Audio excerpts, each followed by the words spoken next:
Bonjour à toutes, bonjour à tous. Aujourd'hui une nouvelle vidéo sur la chaîne Le Garage PTS, vidéo qui va présenter un véhicule qu'on n'a pas présenté encore sur la chaîne. C'est le Renault Kadjar, le SUV des familles de chez Renault, le modèle concurrentiel, concurrencé à l'intérieur du groupe par le Nissan Qashqai ou par le Dacia Duster, également en concurrence malgré qu'il vaille un petit peu moins cher, voire beaucoup moins cher que le 3008. Le Kadjar est sorti en 2017, là c'est un modèle 2018 et c'est un modèle de base puisque c'est une finition zen ou business en fonction de ce que vous allez trouver sur le marché, en fonction de si la voiture était une voiture de société ou pas en première main. Et donc c'est le modèle standard, donc zen ou business comme je le disais, associé à la motorisation 1,5 litre DCI 110 chevaux avec la boîte manuelle à 6 rapports. Le Kadjar donc partage sa plateforme avec entre autres le Nissan Qashqai. Donc l'avantage c'est qu'on peut avoir une multitude de versions possibles, des 2 roues motrices, des 4 roues motrices, des versions manuelles, des versions automatiques, des moteurs plus ou moins puissants. Là on est sur l'exécution la plus basique et pour être tout à fait honnête avec vous, c'est la motorisation et la version qu'il faut choisir puisque la qualité générale du Kadjar est assez moyenne pour pas dire plus. Donc du coup quand la qualité générale est assez moyenne, il faut privilégier les versions de base et donc là mécaniquement en tout cas en termes de fiabilité le 110 chevaux boîte manuelle c'est la version à privilégier. En termes de design, eh ben, on est sur le SUV classique, hein, ce que réclament les gens actuellement. Moi comme d'habitude c'est pas forcément ma tasse de thé, mais bon on a une sorte de gros Renault Captur avec la signature on va dire calandre et phare de chez Renault. On la reconnaît cette signature, hein, elle est très courante, on la voit assez de nombreuses fois par jour j'ai envie de dire. Donc le trait classique de la face avant avec un bombage multiple sur le capot. Ici on a une arête, ici on a une grosse arête. Sensation de puissance sans en donner sur la route a priori, hein, 110 chevaux pour ce type de véhicule, ça pourra paraître un petit peu juste, on le verra ça dans quelques minutes. Et sur les parties latérales, eh bien, on va retrouver un design aussi qui plaît aux clients SUV, c'est-à-dire les grosses parties caoutchouc en bas des portes avec un liseré chrome de plastique sur le côté. L'avantage c'est que comme la porte elle est assez dans le design, elle est assez rentrée à l'intérieur et que la partie caoutchouc elle ressort, et ben ça évite de manière générale les coups de porte. Donc ça c'est l'avantage de ce type de SUV. Et pareil à l'arrière, et ben on va retrouver la grosse partie en plastique pour le pare-choc arrière et les fausses barres de toit au dessus. Donc globalement on a un design tout à fait dans l'air du temps, ce qui plaît aux clients de manière générale. Et on a les jantes, les fameuses jantes à biton, donc avec la partie intérieure en foncé et la partie extérieure en clair, ce qui évite trop de montrer qu'on n'a pas trop lavé sa voiture, qu'on n'a pas eu le temps de le faire. C'est encore une fois à la mode. À l'intérieur par contre c'est pas tellement à la mode puisque on a l'habitude d'avoir des grosses tablettes tactiles.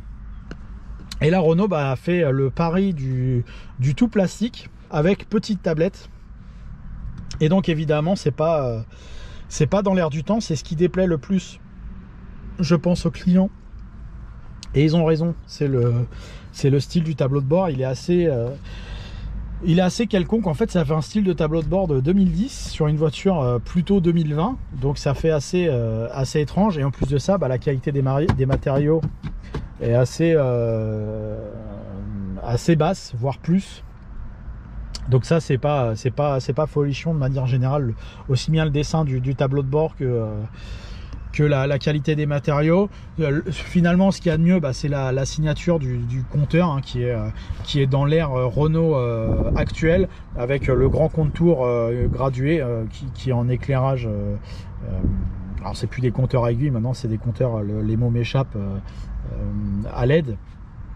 Donc ça c'est plutôt correct, c'est repris des Mégane, etc. Donc ça va. Le reste c'est pas fameux.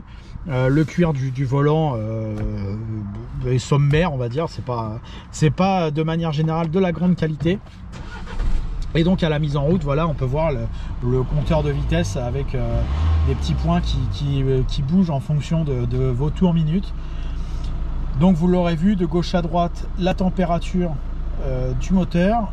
En partie centrale, on va retrouver quasiment toutes les informations de la voiture, donc la consommation moyenne, 5,7 litres au 100 sur cette version, qui n'a fait que l'Île-de-France et des bouchons, donc c'est quasiment ce qu'il y a de pire. On peut facilement faire 5 litres avec cette motorisation-là, donc c'est plutôt bien. On va retrouver donc toutes les informations d'ordinateur de bord sur la partie centrale, le compteur de vitesse. Certains vont trouver que c'est un peu petit l'inscription de compteur, moi ça me suffit. Et sur la droite, vous allez retrouver donc la jauge à carburant. Si vous touchez ici sur le bouton, vous allez pouvoir changer les informations de consommation, entre autres. Donc voilà, c'est assez simple d'utilisation. On ne peut pas en dire autant du régulateur de vitesse qui se trouve derrière la poignée de frein à main. Donc ça, c'est pour l'activer. Si j'appuie ici, on va mettre le régulateur de vitesse. Et après, il va falloir appuyer là pour totalement le mettre en route. Donc voilà, ça c'est la commande de régulation. On va recouper le moteur. Au prix du carburant actuellement, on le coupe. Le tableau de bord, enfin pas le tableau de bord, le système Airlink est plutôt commode d'utilisation. Alors il n'est pas très complet. On va retrouver la navigation GPS, hein. Le système est tactile. On va retrouver le système pour le téléphone Bluetooth, bien sûr tout ce qui est autoradio, etc. En dessous, vous allez retrouver les commandes de clim, le levier de vitesse, donc boîte 6 vitesses. En dessous, on va trouver à ce niveau-là deux prises USB et une prise jack au milieu. Et là, qu'est-ce que ça nous cache? Ça nous cache une prise pour brancher la glacière. Les cigarettes, c'est fini. Là, nous allons retrouver la poignée du frein à main automatique, les deux porte-gobelets, ici le rangement à je sais pas quoi. Donc voilà, et encore un grand porte-gobelet ici. Donc ça doit être réfrigéré certainement. Je pense que sur la partie arrière, ça doit être réfrigéré. Voilà, la boîte à gants est assez grande. Les vides-poches sont très petites dans les portes. La qualité générale des panneaux de porte est très sommaire. On a une petite touche de cuir de plastique ici. Les 4 vitres électriques au dessin grossier. Les rétroviseurs, pareil, le dessin est pas fameux. Au niveau des commandes, c'est assez chiche, j'ai envie de dire. La commande à impulsion uniquement sur le conducteur. Les autres, il faut appuyer jusqu'au bout. C'est bien, ça permet de revenir dans les années 90 avec ce dessin de tableau de bord. Ces commandes assez archaïques. On aurait dit une R21 avec 4 vitres électriques. Pour la partie arrière, et là par contre, je suis très bien installé sur cette la banquette est super confortable. On est plutôt bien installé. J'ai beaucoup de longueur pour les jambes. Vous voyez, le pied rentre carrément bien sous le siège. Il faut savoir que le siège conducteur, il descend pas très bas, donc on aura forcément une position de conduite relativement haute. Et voilà, on a cette position à l'arrière. On est plutôt confort. Ce sera un peu juste à 5. Si on se serre un petit peu, ça va, ça le fait sans problème. Mais à 4, on est du coup archi confort dans cette voiture. On a un accoudoir. Alors là, c'est pareil, hein, tout est en plastique, à part autour ici où c'est une toute petite partie en tissu. Mais finalement, on est très bien installé à l'arrière. Ça fait longtemps que j'ai pas été aussi bien installé à l'arrière. J'ai fait il y a quelques temps une DS7. Il y avait, je pense, pas autant de place à ce niveau-là. Et pourtant, on est sur le fleuron français. Donc ça, c'est un excellent point. L'espace à bord à l'arrière. Là, si vous aimez vos enfants, ils seront gâtés. Si vous aimez votre belle-mère aussi, elle sera gâtée. Vous pourrez la faire monter derrière. Elle vous aimera. On va faire comme d'habitude. On va mesurer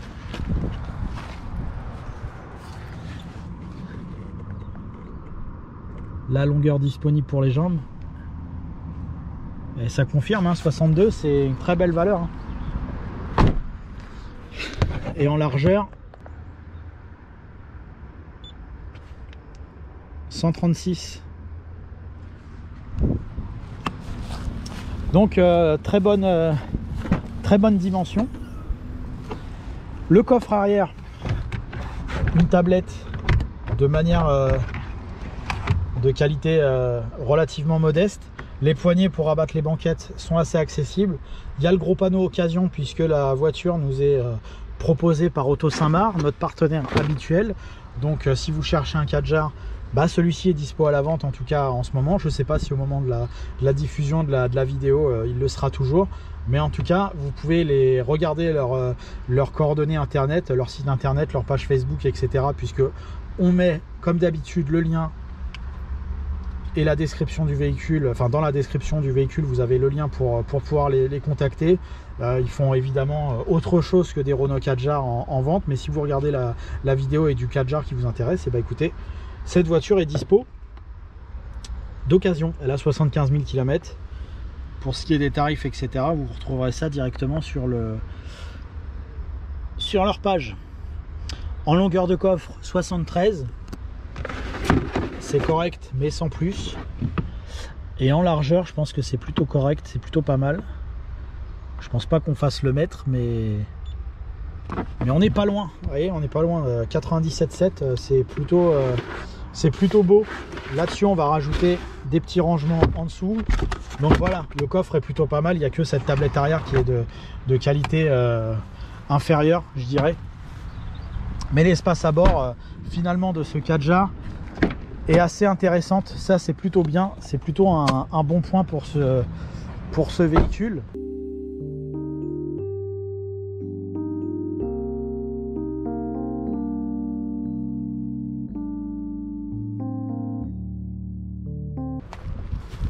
Dernier point qu'on va regarder avant de faire l'essai routier. Enfin, il y a encore 2 points à regarder, pardon. Le premier, c'est la position de conduite. Donc comme je le disais quand j'étais à l'arrière, bah, effectivement on est assis relativement haut, on ne peut pas mettre son siège très bas. Alors l'avantage c'est pour le passage arrière qui peut bien glisser ses pieds en dessous. Par contre, si vous aimez conduire assez bas, bah, c'est plutôt dommage. Par contre, la qualité du siège à l'avant est aussi très bonne. On a un très bon siège. Il manque peut-être un poil de longueur, mais franchement, on va pas chipoter. C'est plutôt pas mal. Ici, on a le genou, enfin pour moi en tout cas, dans ma position de conduite, qui a tendance à toucher. Donc je pense que si je fais plusieurs centaines de kilomètres avec ce Kadjar, je vais en avoir un petit peu marre. Donc il faudra que je change de position de conduite. La largeur est correcte. Hormis ça, il n'y a pas de problème. Et en termes de visibilité, bah, vu qu'on est assis assez haut, c'est plutôt pas mal. Aussi bien sur les vitres avant que sur les vitres arrière. On a une bonne visibilité de 3/4. Par contre, la lunette arrière un peu juste. Mais ça, c'est très souvent le cas sur les voitures de production actuelle. Et au niveau de la rétrovision, bah, c'est assez basique. Les rétroviseurs extérieurs sont assez gros, donc ça c'est ok aussi. Donc voilà, globalement on a, pour celui qui cherche une position de conduite relativement haute, il sera servi, on sera plutôt bien de ce côté là, avec une visibilité également tout à fait correcte. Et donc d'un point de vue mécanique, c'est donc le fameux 1,5 litre DCI 210 chevaux qu'on va aller essayer immédiatement sur la route.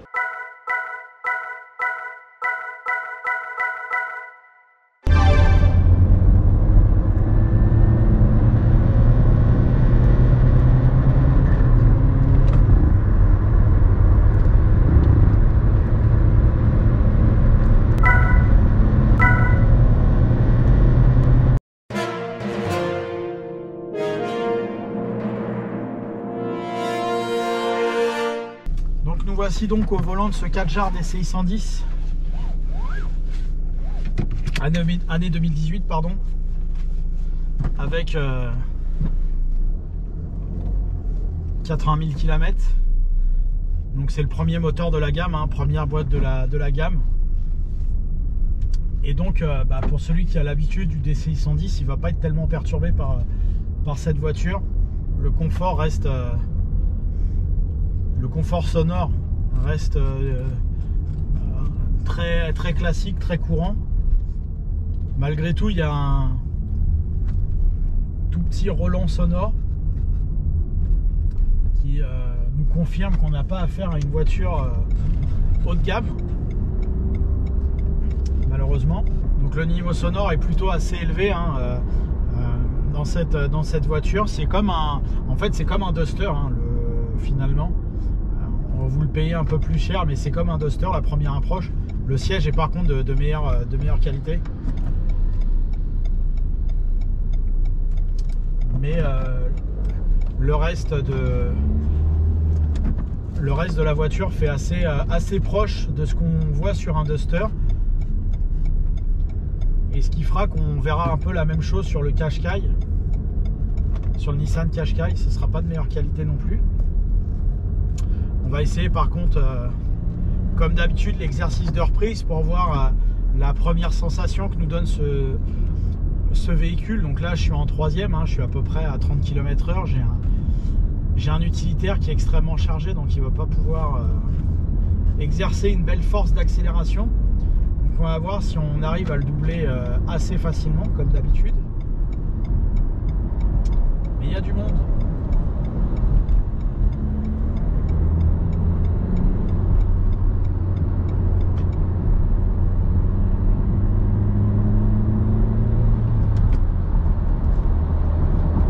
Pas pu faire la même chose que d'habitude, c'est-à-dire que j'ai pas pu la pousser à mort parce que j'avais une magnifique Dacia Spring qui a tout donné pour essayer de me doubler. Il est arrivé au bout d'une longue accélération, mais on connaît sur la chaîne la Spring, c'est pas une folie. On peut d'ailleurs voir qu'elle se penche là, je sais pas si on le voit dans la caméra, mais elle se penche sur la route. En tout cas elle se penche beaucoup plus que notre Kadjar, qui est évidemment pas un véhicule qui va virer à plat comme une Peugeot. Les Peugeot 3008 ont une tenue route bien plus sportive, bien plus acérée que ce Kadjar, qui lui va avoir une tenue de route plutôt tout temps, on va dire, très souple, très sécurisante. La voiture va prendre du roulis. C'est pas le meilleur châssis Renault, on peut le dire,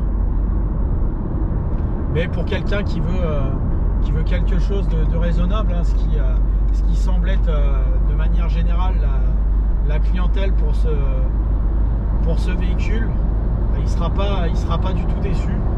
N'attendez pas de sportivité avec ça ou de touche d'agressivité. Le niveau sonore on confirme. Alors c'est tout à fait acceptable, on peut faire de l'autoroute et tout, on peut partir en vacances, on va pas. C'est pas le concert de casserole, mais on se met toujours au rapport du niveau et au rapport de ce que propose la concurrence pour la même génération de voitures. Et c'est pas du tout le meilleur élève, loin de là. Des bruits de vent au niveau des rétroviseurs, des bruits de vent dans les portes, quelques vibrations mécaniques. Lui il a tenté le diable, a essayé de doubler mais il n'y arrive pas, donc il se rabat sur moi tranquillement. Donc quelques bruits d'air, quelques bruits mécaniques, quelques vibrations. C'est pas le meilleur élève, ça reste malgré tout tout à fait correct, mais voilà, c'est pas on aurait pu faire beaucoup mieux. Je pense qu'on est à peu près au niveau des Scénic 2 là-dessus, de manière générale. Donc le Dacia Duster, encore une fois, plus je conduis cette voiture, plus ça me fait penser à un Dacia Duster recarrossé avec un meilleur siège, aussi bien à l'avant qu'à l'arrière. Donc ça reste malgré tout mieux. Voilà, après sinon sur les régimes usuels, à mi-régime comme ça en troisième, la voiture elle répond suffisamment pour une utilisation standard. C'est tout à fait il n'y a rien qui me choque à utiliser ce DCI 110, pas de rien de spécial à signaler. En fait pour moi c'est tout à fait ce qu'il faut pour ce genre de voiture. Alors évidemment là je suis tout seul, je suis pas chargé, pas sur l'autoroute, mais il faut prendre cette voiture pour ce qu'elle est, c'est-à-dire un déplaçoir relativement moderne, avec suffisamment d'espace à bord, suffisamment de confort de siège et de suspension. Mais il ne faut pas la prendre pour une voiture. On a tendance à vouloir aujourd'hui d'un SUV qui soit une GTI, mais on ne fera pas d'un SUV une GTI, jamais de la vie. Même si vous avez votre 3008 GT Line 180 chevaux, je sais pas quoi, non, ça fera pas ça. Du coup, c'est finalement ce 4JAR DCI 110, il est raccord avec sa fonction. Donc après, on aime ou on n'aime pas. Moi, je trouve ça limite plus homogène que le 3008. Ce qui me chagrine le plus finalement sur cette voiture, c'est la qualité des matériaux employés. C'est pas parce qu'on veut faire une voiture simple qu'on est obligé d'employer des matériaux de si mauvaise qualité. Donc pour moi, ça serait limite le point le plus... c'est même le point qui me dérange le plus. Parce que hormis ça, la fiabilité, en tout cas sur le DCI 110 boîte méca, il n'y a pas grand chose à lui reprocher. Mais voilà, on a voulu faire une voiture internationale. Mais du coup, on a descendu les standards qualité européen. Et ça, pour moi, c'est assez dommage. Il aurait mieux valu garder les standards européens pour l'intérieur et faire quelque chose de beaucoup mieux. Renault ont beaucoup amélioré ces dernières années leur qualité, et là à l'intérieur c'est très très dommage. Donc j'espère qu'ils vont rectifier le tir incessamment sous peu, en tout cas sur le 4JAR. Voilà, merci à vous d'avoir suivi cette nouvelle vidéo sur la chaîne Le Garage PTS. Merci à vous pour votre fidélité. N'hésitez pas à aimer, à commenter surtout, et à vous abonner. Le Garage PTS sur Facebook, YouTube et Instagram. Merci à vous, à bientôt.